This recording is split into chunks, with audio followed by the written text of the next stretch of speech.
ildən çoxdur təmir olunmayan yol Sumqayıtda sürücülər üçün ciddi problemə çevrilib. Sumqayıt eviyə Sumqayıt şəhərin 36-cı məhəllə ev 2 drop 24-ün sakinləri tərəfindən şikayət daxil olub.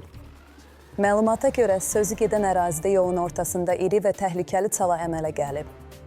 Sakinlərin bildirdiyinə görə yaranmış çala səbəbindən bir neçə avtomobil yolda bataraq hərəkətsiz qalıb. Qeyd olunur ki, bir neçə gün əvvəl sosial şəbəkələrdə yayılan və avtomobilin yolda batmasını əks etdirən görüntülər də məhz bu həyətdə çəkilib. Şikayətdə vurğulanır ki, problem artıq bir ildən çoxdur davam edir.